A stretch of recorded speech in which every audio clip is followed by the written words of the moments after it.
Masks have become synonymous with everyday life, at least within the United States, because of COVID-19. They represent all the health and safety protocols that we had to put in place in order to protect people around us. Over the past 6 to 8 months, this pandemic has altered our way of lives severely, and that certainly extends to the sports world and the role of athletes and even sports organizations and leagues and how they communicate with fans and the media, and also how they go about their own day-to-day business. Today, I'll be talking about how various players and leagues worked with their fans and the media during this time to overcome the pandemic and be able to play out and finish their regular seasons while also maintaining their fan base and the connections they have to the media and the people who support their team and their league. Specifically, we'll be focusing on the NBA and Major League Baseball, the successes and failures they had throughout this basically 6 to 8 month period where we were dealing with a lot of uncertainty and also trying to figure out how to put their seasons back into place and finish the year out as safely as possible. Additionally, we'll examine how the media responded to Major League Baseball and the NBA during this time, how they either applauded or basically emphasized the failures of these two respective leagues and the players within those leagues. And we'll look and see if there was any kind of favoritism or there was any kind of trend in the data showing that one league performed better than the other, or examining why the media took a specific route when it came to criticizing or applauding a certain implementation or a certain player. I don't know if it was worth putting this on for a 30-second intro.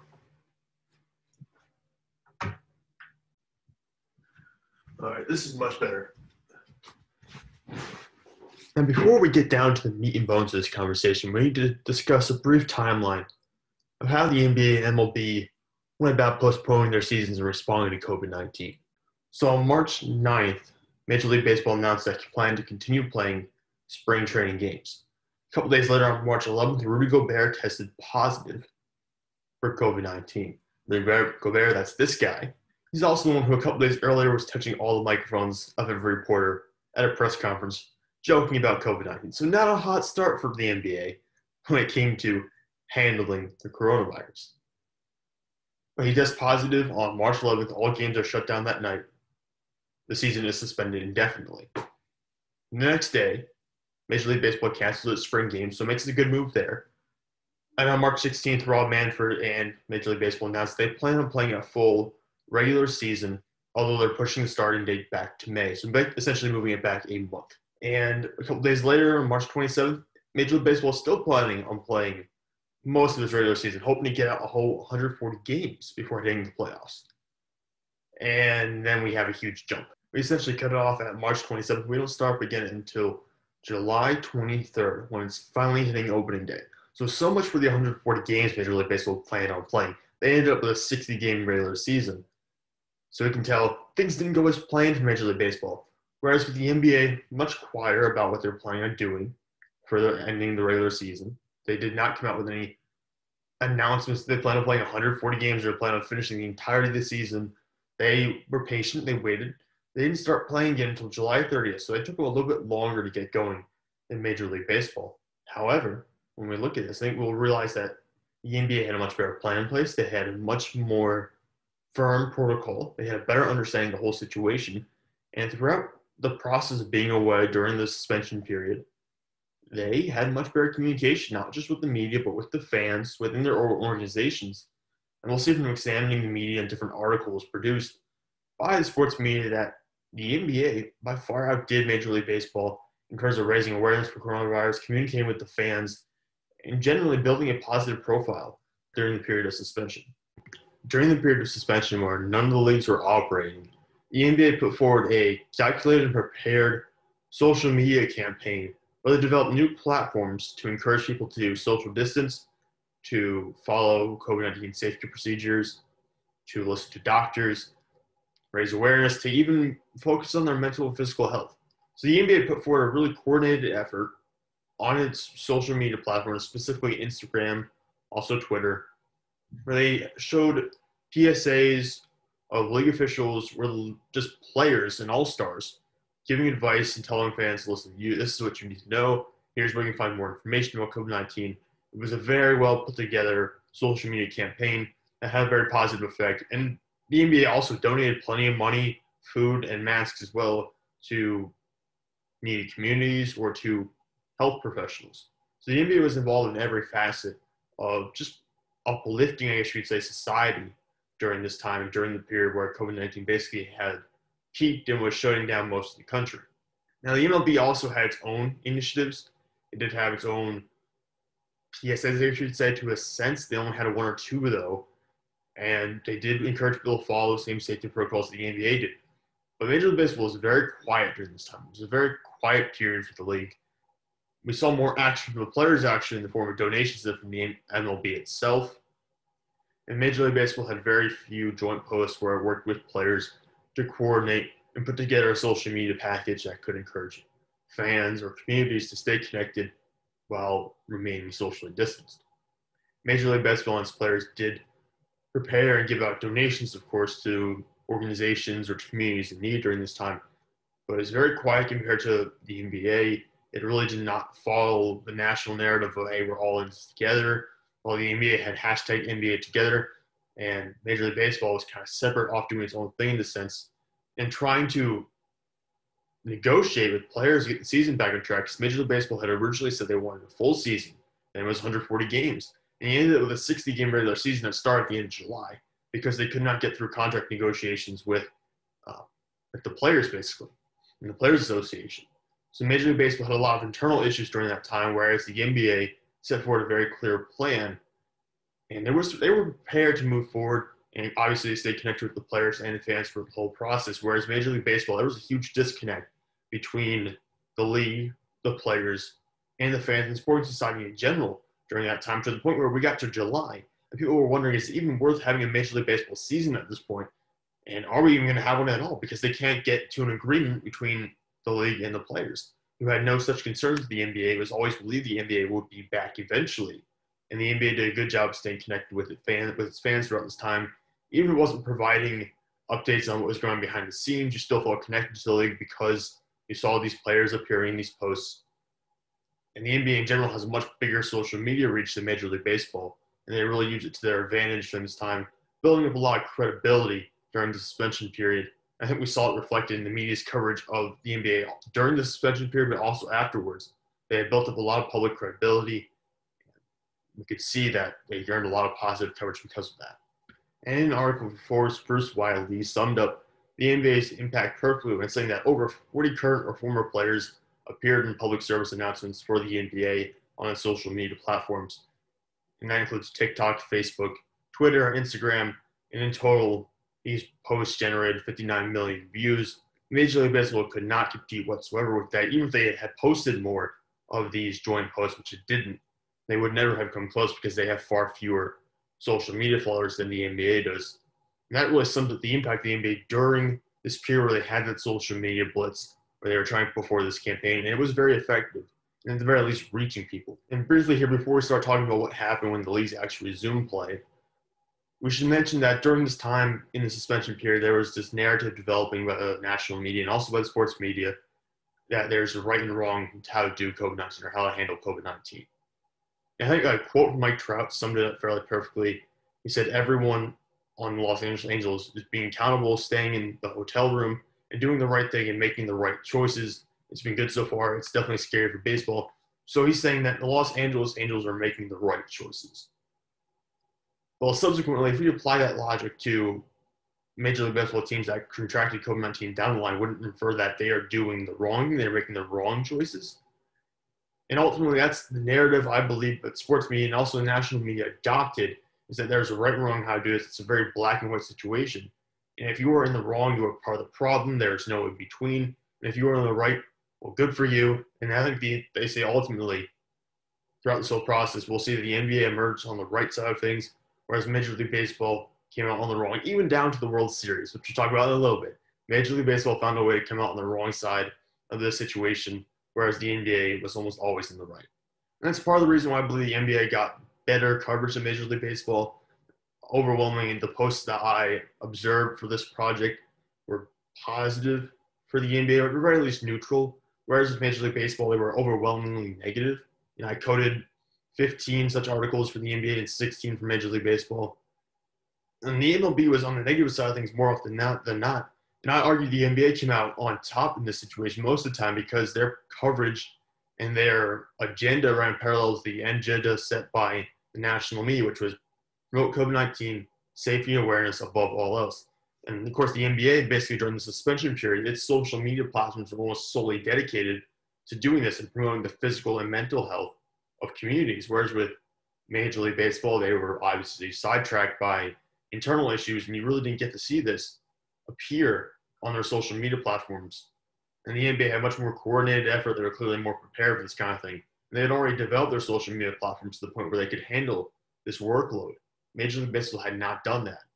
And that's part of why the NBA got fairer coverage, or better coverage at the very least, because they aligned very closely with the goals of the national media, promoting this narrative of we need to social distance, we need to put the health and safety of people first. Now, I'm not saying that's a bad thing. I agree with that narrative for the most part.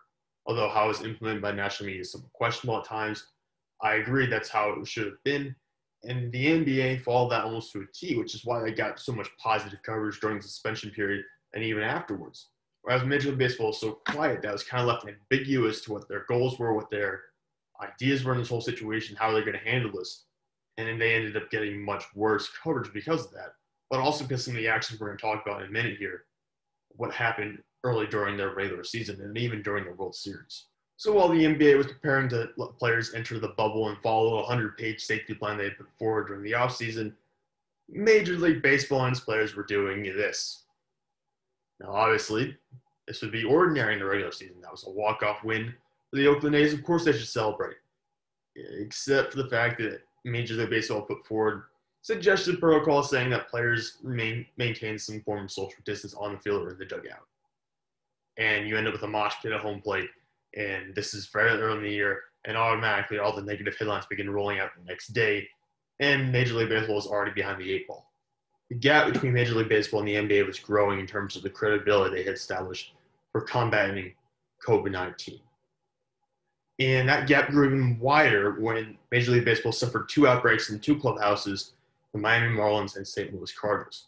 And this called into question their health and safety protocols they had put in place because, unlike the NBA, which was operating in a bubble, Major League Baseball has decided against the idea of operating in a bubble. Instead, they're going to allow players to basically live normally, which I understand why they would do that. There are a lot more personnel on Major League Baseball teams than on NBA teams as well, so it makes sense to some degree. However, you also have to understand that you're accepting all the accountability for when these issues go wrong.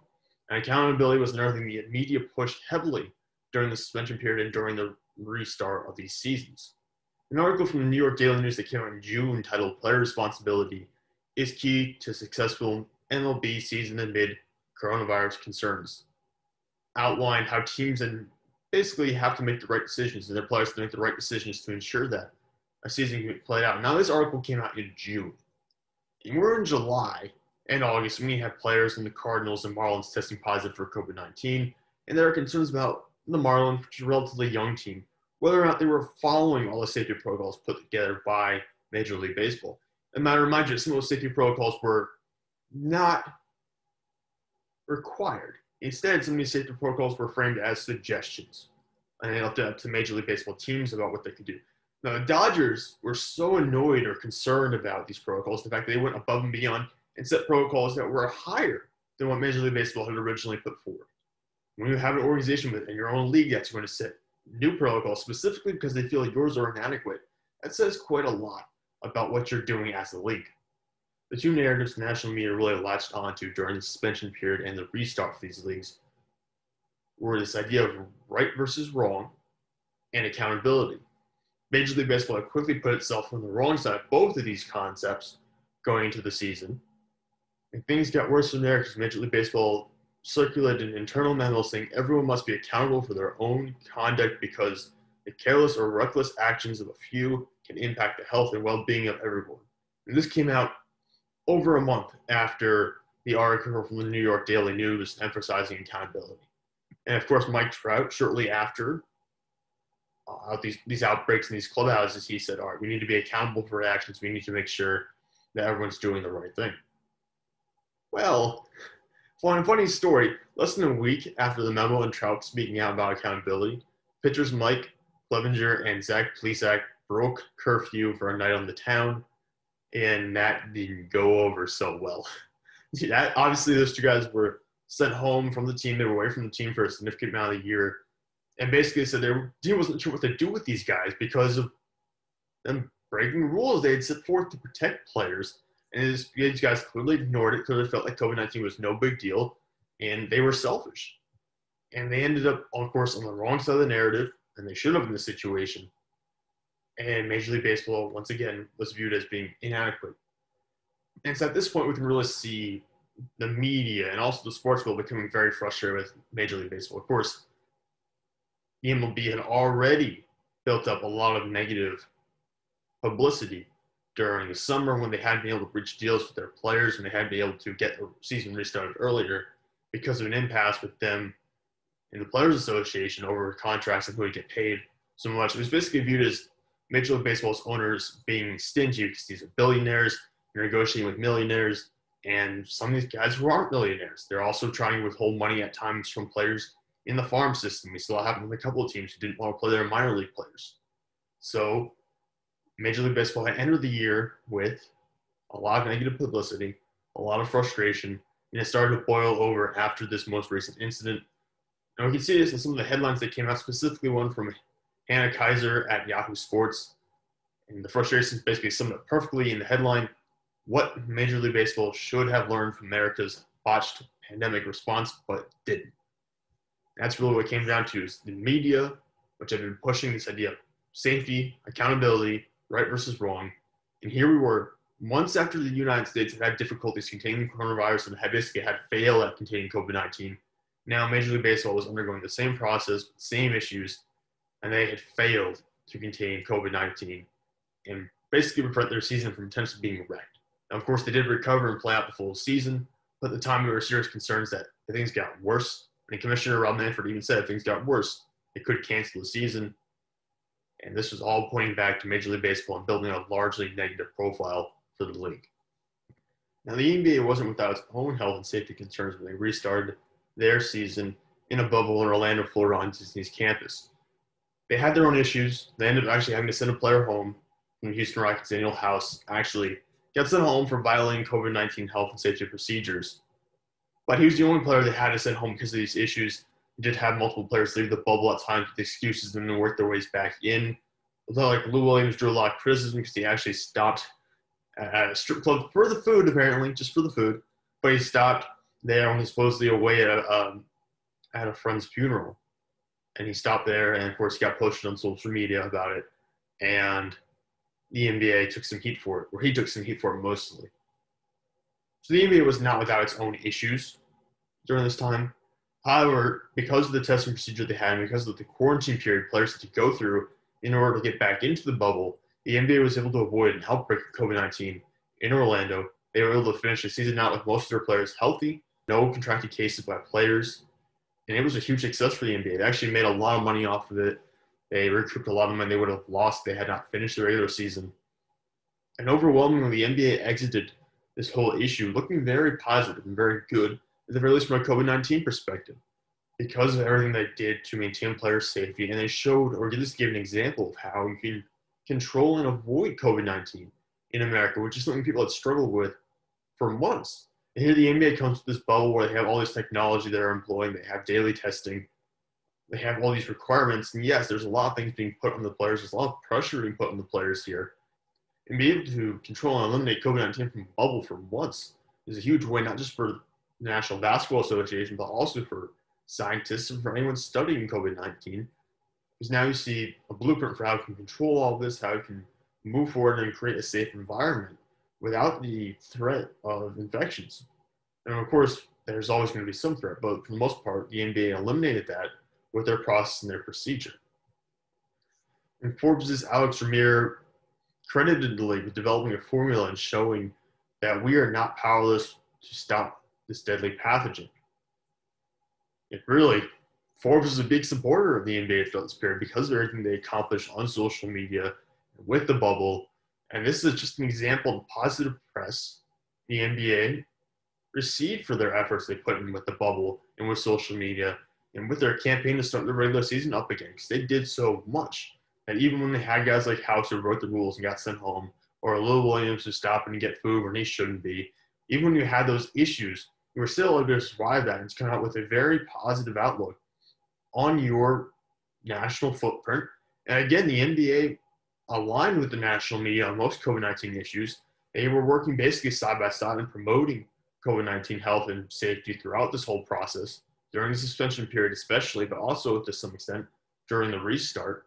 And you had these two forces working parallel, and that didn't lead to them conflicting very much. That was why there was overwhelmingly positive or neutral reviews in the articles I looked at covering the NBA during this time period. Whereas Major League Baseball wasn't really running that direction whatsoever. I mean, they had the issues with the players to start. Then you have the mosh pit at home plate. They have the two different COVID-19 outbreaks in the locker rooms. You have pitchers and players going out late at night. And the league basically has to put a person on every team to basically be a hall monitor at the end of the night to make sure players are where they're supposed to be and not leaving the hotel. The league had to give them a babysitter. And that's how bad the situation was with Major League Baseball and how worried they were they could not finish out the regular season if players continued to act selfishly. But at the very least, it appears that Major League Baseball and the players learned their lesson, and we're not going to see any more negative COVID-19 news coming out of baseball.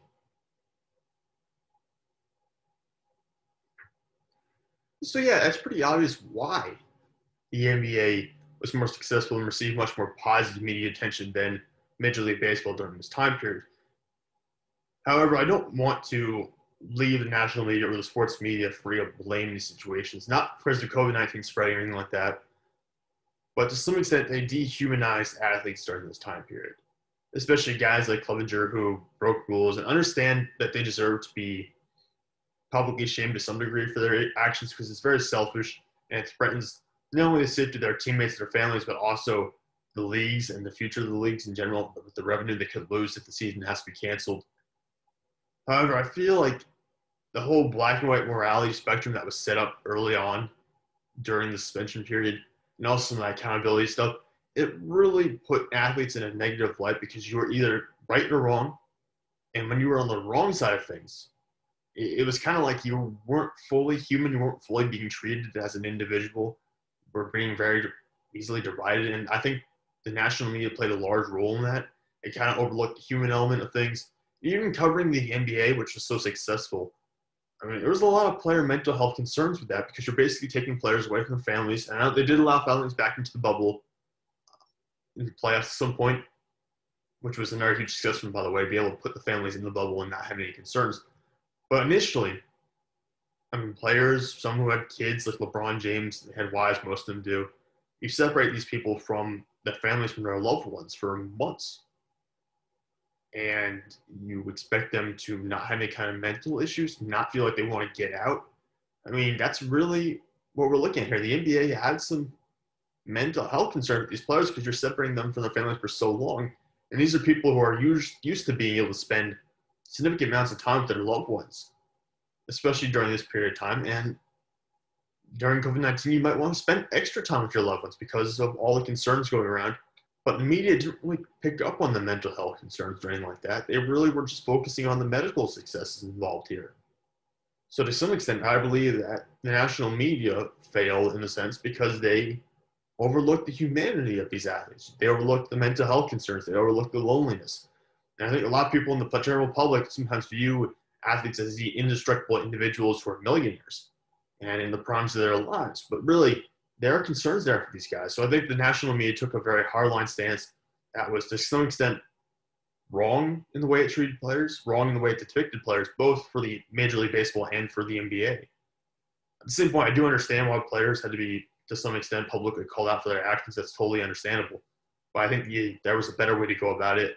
And the national media played a little bit of a negative role here in spreading some hate and unnecessary negativity with regards to players and their role in society. But just to recap everything I said in this video so far, Major League Baseball faced heavy criticism from the media throughout the suspension period and also restart because of their lack of involvement and lack of social responsibility regarding COVID-19 spreading awareness, and also their lack of safety and health protocols that were put in place during the restart, which subjected two different clubhouses to COVID-19 throughout the season, and also threatened to shut down the league in general during that time. Whereas the NBA put together 100 pages of safety and health protocols and successfully established a bubble in Orlando, Florida, where they were able to finish out the season without having any positive tests among NBA players. I mean, that was a great thing for them. It was a great scientific achievement as well. And they also had an established social media campaign during the suspension period, which really promoted being aware of your mental health, physical health, social distancing, very much aligning with the general goals and agenda of the national media during that time. Because of this social media campaign, because of the ingenuity put forward in the bubble, the NBA avoided most negative headlines for any kind of COVID-19 instances, whereas Major League Baseball, which was much more quiet on social media, had far fewer posts, had far fewer PSAs, and far less interaction with fans during this period of time, was heavily subjected to criticism from the national media because of their failures to establish airtight safety and health protocols for players, especially during the restart, and also for not taking part in the larger national discussion going on during the suspension period. Ultimately, both leagues were able to get through their season, which is a great thing for players and for the leagues themselves to make sure they get that revenue. But there are going to be concerns moving forward because we still have to deal with COVID-19. It's not going away, even though the election's come and gone.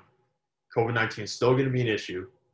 And these seasons for these teams in these leagues, when they start up again, because they're going to start up very soon in the coming months, the same issues are going to be raised. Is the NBA going to do another bubble? It doesn't sound like they will. What about Major League Baseball? We're going to go through this all over again. And how will the national media respond to it a second time around? But for now, thank you for watching. Hope you have a good day.